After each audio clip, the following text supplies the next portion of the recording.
बघा इथे मी अर्धा किलो डाळ घेतलेली आहे, हरभऱ्याची डाळ. आता ही स्वच्छ धुवून घ्यायची 2 ते 3 पाण्याने. कुकरमध्ये आपल्याला डाळ ही टाकून घ्यायची, शिजवून घ्यायची आपल्याला ही. आता त्याच्यामध्ये पाणी टाकते मी. डाळ बुडेल इतपत पाणी टाका. तर आता आपल्याला पळीभर तेल टाकायचं आहे, म्हणजे 1 चमचा तेल टाकायचं आपल्याला याच्यामध्ये. आणि थोडीशी हळद टाकायची. झाकण लावून याच्या 2 ते 3 शिट्ट्या किंवा तुमच्या कुकरला जेवढ्या होत असतील तेवढ्या छान लावून घ्यायच्या आणि मऊसूद अशी डाळ ही शिजवून घ्यायची आपल्याला. चला आता इथे आपलं डाळ शिजते तोपर्यंत कणिक मळून घेऊ. इथे मी 2 वाट्या कणिक घेतलेलं आहे, मोठ्या 2 वाट्या आहेत. त्याच्यात हळद टाकली, थोडंसं मीठ टाकायचं, छान मिक्स करून घ्यायचं आहे. आणि थोडं थोडं पाणी टाकून घट्टसर मळून घ्यायचं आपल्याला हे. इथे कणिक मळून झालेली आहे आपली. आता याच्यावर थोडंसं तेल टाकायचं आणि छान एकजीव करून घ्यायचं, मळून घ्यायचं तेल लावून. आणि हे आपल्याला भिजू द्यायचं, एक अर्धा तास तरी भिजू द्यायचं हे पीठ. हे बघा डाळ छान मस्त अशी मऊ शिजलेली आहे. हे बघा अशी मस्त मऊ शिजून घ्यायची, म्हणजे पुरण पण छान मस्त मऊसूद तयार होतं. आता आपण हे काढून घेऊ. एका पातेल्यात त्याला काढून घ्यायचं, म्हणजे ते जे कालचं पाणी असतं ना ते आपल्याला रशीला त्याला कामात येतं. येळवणी ज्याला बोलतात त्याच्यासाठी. चला आता आपलं इथे डाळ पण थंड होते, तोपर्यंत आहे ना भात करून घ्यायचा. त्याच्यामध्ये मीठ टाकते मी चवीनुसार. तांदूळ घेतलेले तुम्ही हे तुकडा तांदूळ आहे, बासमती तुकडा. तुमच्याकडे जो असेल तर तुम्ही वापरू शकता. चला आता हे धुवून मग टाकून देते मी. चला आता इथे आपलं भात होतो आहे, तोपर्यंत दुसरीकडे मी कांदे भाजायला ठेवते. कांदे आणि खोबरं आहे बघा, असं एवढं मोठं खोबरं घेतलेलं आहे, अर्धा वाटी. हे छान भाजून घ्यायचं आहे. आता आहे ना पुरण तयार करून घेऊ आपण. पाण्याने ना चाळून घ्यायचं. किती मस्त हलक्या हाताने होतं आहे आपलं पुरण. त्याच्यासाठी ना छान अशी डाळ ना शिजू द्यायची, म्हणजे पटकन तयार होतं पुरण. चला राख्या बांधून झाल्या. आता आहे ना खीर करते मी. खिरीसाठी इथे मी तांदूळ भिजत घातले होते. आता वाटून घेऊ आपण. मिक्सरमध्ये तांदूळ टाकले, खोबरं इथं मी सुकं खोबरं घेतलं आहे. तुम्हाला हवं असेल तर तुम्ही ओलं खोबरंही घेऊ शकता. इलायच्या 4 इलायचे टाकलेले आहेत. आता हे बारीक मस्त वाटून घेऊ. हे बघा तूप गरम केलं आहे. आता हे जे वाटण करून घेतलं हे टाकून घ्यायचं आपल्याला. छान परतवून घ्यायचं आणि मग पाणी टाकायचं आहे. पाणी टाकते मी याच्यामध्ये. छान मिक्स करून घ्यायचं आहे. हे बघा आता आपण याच्यामध्ये ना दूध टाकू.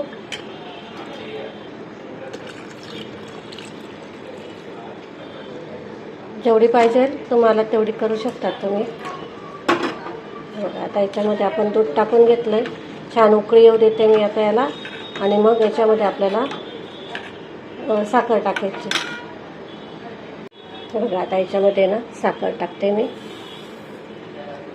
1 वाटी साखर टाकलेली आहे. आता हे छान उकळू देऊ 1-5 मिनिटासाठी आणि मग काढून घेऊ. बघा मस्त छान अशी दाटसर आपली इथे खीर तयार झालेली आहे. चला आता आपण आहे ना रशीला कांदे भाजले होते ना ते, खोबरं आणि लसूण हे छान बारीक करून घ्यायचं आहे. आणि कोथिंबीर. चला हे बघा तेल टाकलं, 2 चमचे मसाला, थोडीशी हळद. छान परतवून घ्यायचं आहे तेलामध्ये. छान परतलं गेलं का याच्यामध्ये थोडंसं पाणी टाकायचं, म्हणजे मसाले जळणार नाही. हे बघ छान. त्यामध्ये आपण जे वाटण करून घेतलं आहे कांदा खोबऱ्याचं ते टाकायचं, परतून घ्यायचं. चला आता याच्यात पाणी टाकते.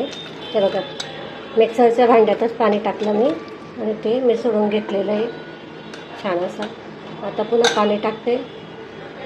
आपल्याला याच्यामध्ये डाळीचं पाणी पण टाकायचं अजून. हे बघा डाळीचं पाणी टाकायचं आहे. डाळीचं पाणी टाकलं. तुम्हाला जेवढी घट्ट पातळ पाहिजे त्यानुसार पाणी कमी जास्त करू शकतात तुम्ही. हे बघा छान आता उकळू देते आणि मग मीठ टाकू आपण त्याच्यामध्ये.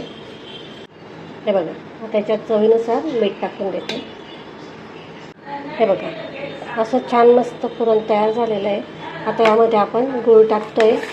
हे बघा गूळ टाकते मी बारीक चिरून घेतला आहे मस्त, म्हणजे पटकन त्याच्यात मिसळला जातो.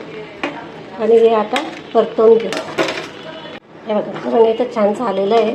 आता हे ओळखायचं कसं? हे बघा असं कलथ्या घ्यायचा ना असा उभा ठेवायचा. बघा अजिबात पडत नाही, म्हणजे परफेक्ट झालेलं आहे. आता हे पूर्ण थंड करून घेऊ आपण. हे बघा छान आहे तर पीठ मळलं गेलं आहे. चला आता आपण आहे ना पोळ्या करायला घेऊ. हे बघा आता मी ना पोळ्या करते.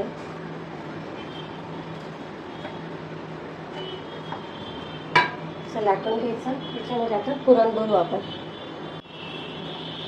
जेवढं तुम्ही पीठ घ्याल त्याच्या दुपटीने पुरण घ्यायचं. असं दाबत चालायचं. असं आपण मोदक करतो ना तसंच करायचं. थोडंसं पिठाचा हात लावायचा.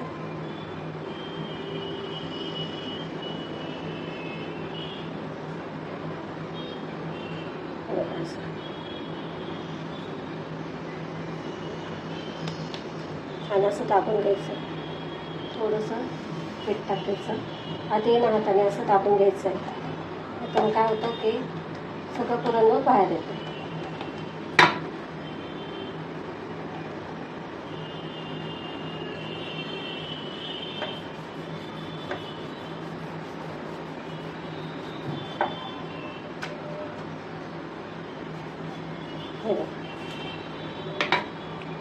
मस्त असं काठोकाठ पुरण भरलं गेलेलं आहे.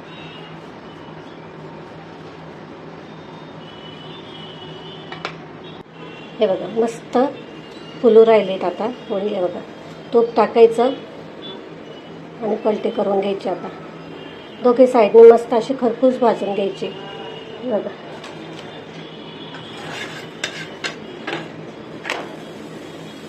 बघा छान इथं अशी आपली पोळी तयार आहे.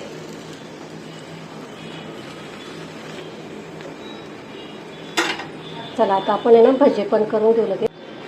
हे बघा छान इथं दोघे भाजून खरपूस भाजून घेतली आहे. काढून घेऊ.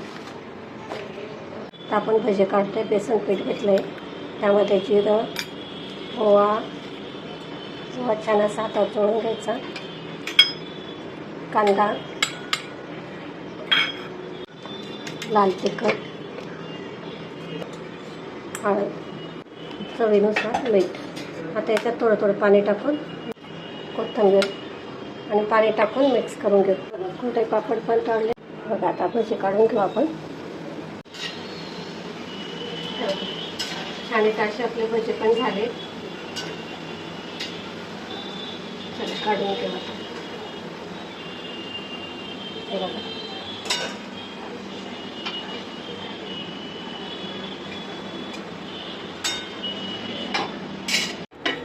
हे बघा इथं आपलं पोळी, खीर, रशी, भात, कुरडई, पापड आणि भजी.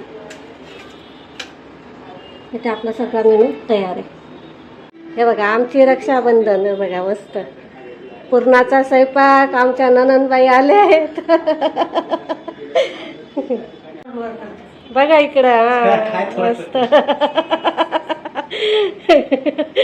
लय दाबलं. हे बघा मस्त छान इथं आपला मेनू तयार झालेला आहे. तुम्हाला जर आजचा मेनू जर आवडला असेल तर लाईक, शेअर आणि सबस्क्राईब नक्की करा. आपण अशाच नवीन रेसिपींसोबत पुन्हा भेटू. तोपर्यंत नमस्कार.